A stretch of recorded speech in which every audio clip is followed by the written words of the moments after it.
Assalamualaikum warahmatullahi wabarakatuh. Alhamdulillah,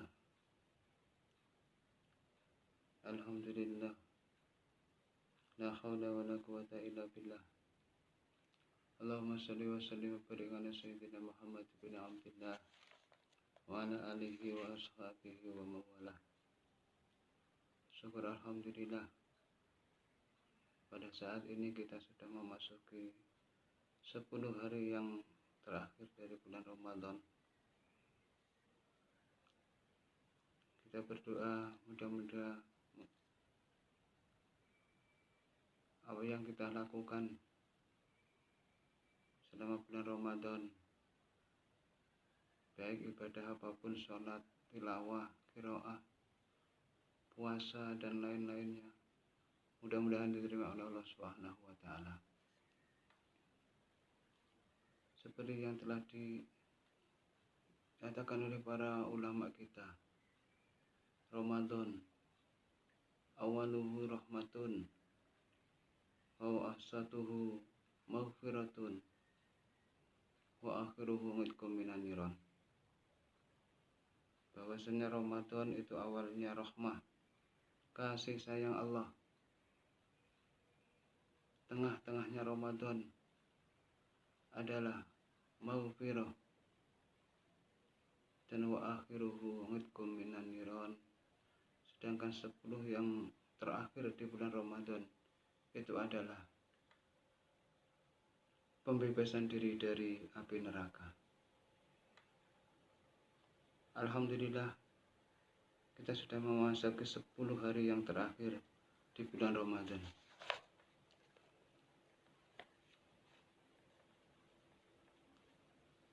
Lalu apa amal atau ibadah apa yang dilakukan di 10 hari yang terakhir di bulan Ramadan ini, yang dilakukan oleh Rasulullah SAW? Kita baca sebuah hadis dari Siti Aisyah. Ana Aisyah radhiyallahu anha qalat, kana Rasulullah SAW idza dakhala usra ay al-usra al-akhirah min Ramadan sadda mi'zarahu wa ahya lailahu wa iqadha ahlahu, muttafaqun alaih.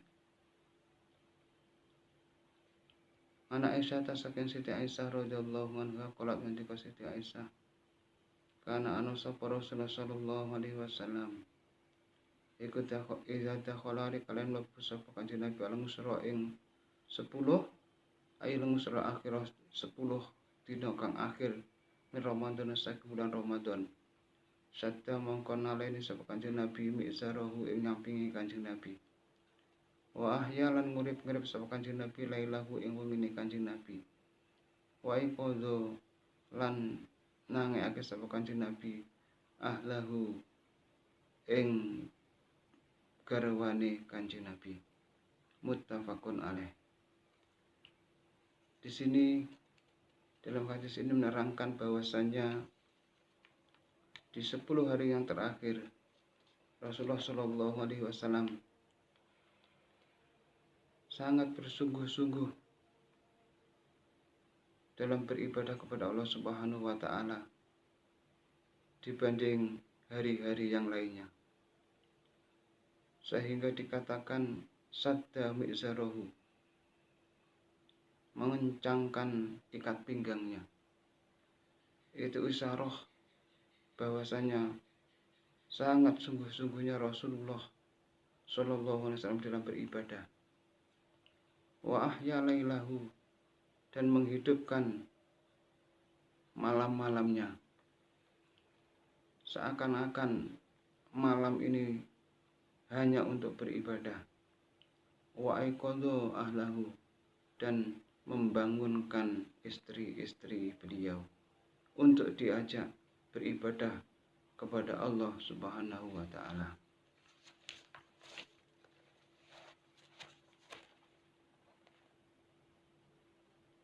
Dan juga dari Siti Aisyah diterangkan wa anha radhiyallahu an anna Nabiya sallallahu alaihi wasallam kana ya'takiful usra al-awakhir min Ramadan hatta tawaffahu Allahu azza wa jalla. Summa takafa azwajuhu min ba'dihi, muttafaqun alaih. Dan juga hadis dari Siti Aisyah, anan Nabi sedune Kanjeng Nabi sallallahu alaihi wasallam iku kana ana sapa Kanjeng Nabi ku ya takif itikaf sapa Kanjeng Nabi alang usra ing 10 al-akhir kang akhir min Ramadan, saking bulan Ramadan. Hatta tawaffahullah, sehingga mundut ing Kanjeng Nabi sapa Allah Gusti Allah azza wa jalla. Sumak takafa mongko nuli itikaf sapa aswajuhu pira-pira garwane Kanjeng Nabi mimba'di ing dalem sause sedane Kanjeng Nabi, muttafaqun alaih. Hadis ini menerangkan bahwasannya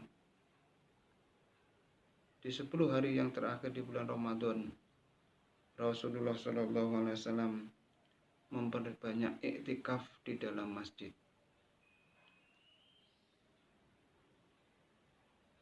Dan Rasulullah tidak pernah meninggalkannya sampai beliau meninggal dunia. Kemudian setelah beliau meninggal dunia, istri-istri beliau juga melakukan iktikaf di dalam masjid. Jamaah rahimakumullah, ya ini sudah jelas bahwasanya ibadah yang dilakukan oleh Rasulullah SAW di 10 hari yang terakhir di bulan Ramadan adalah beriktikaf di dalam masjid. Lalu apa itu yang namakan iktikaf? Di dalam kitab Tanwirul Qulub diterangkan, al-iktikafu huwa al-lubsu fil masjid min syahsin mahsusin biniyatin.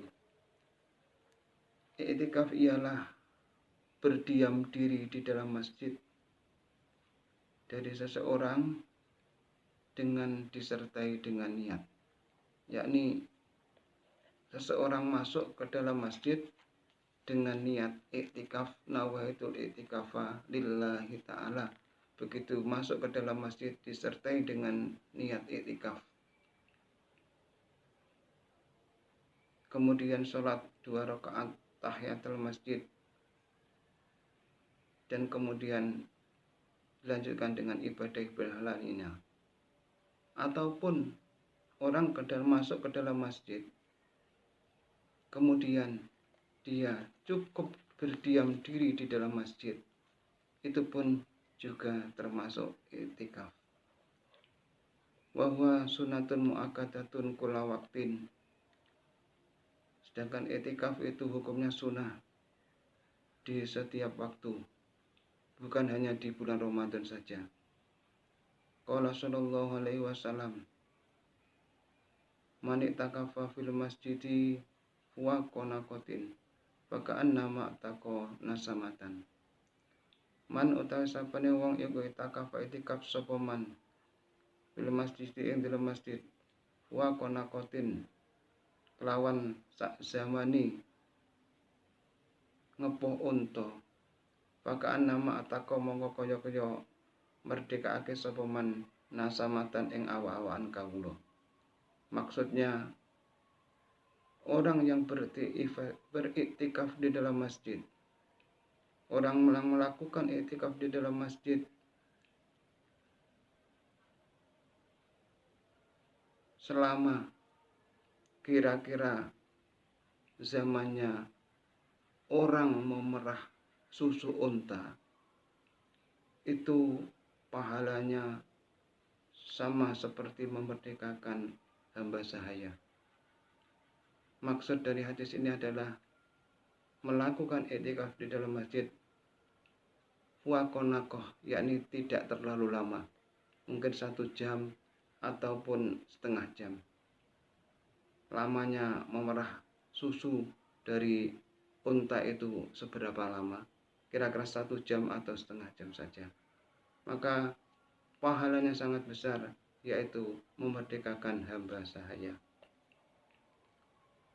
Wa yuta'akadu fi Ramadan, dan i'tikaf itu menjadi kukuh kesunatannya di bulan Ramadan. Wa afdaluha fil musyril akhir min hulul iktida'i bi sallallahu alaihi wasallam, dan yang paling utama, paling afdol melaksanakan i'tikaf di dalam 10 hari yang terakhir dari bulan Ramadan karena mengikuti apa yang dilaksanakan oleh Rasulullah sallallahu alaihi wasallam. Faqad sahha annahu takaffal asal akhir min Ramadan wa lazimahu hatta tawaffahu Allah taala. Sudah dijelaskan di dalam hadis yang sahih bahwasanya Rasulullah sallallahu alaihi wasallam melakukan i'tikaf di 10 hari yang terakhir di bulan Ramadan, dan beliau tidak pernah meninggalkannya sampai beliau meninggal dunia.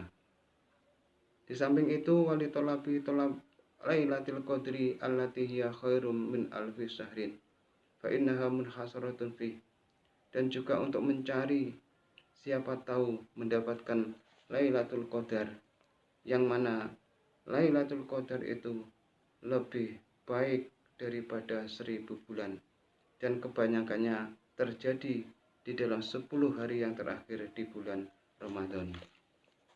Jamaah rahimakumullah. Lalu apa yang membatalkan i'tikaf?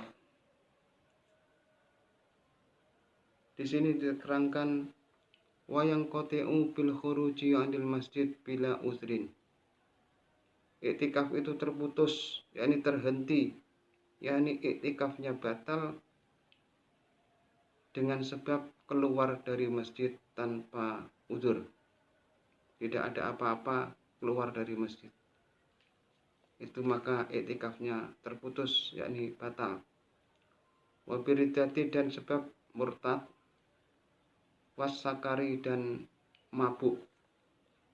Mungkin ada orang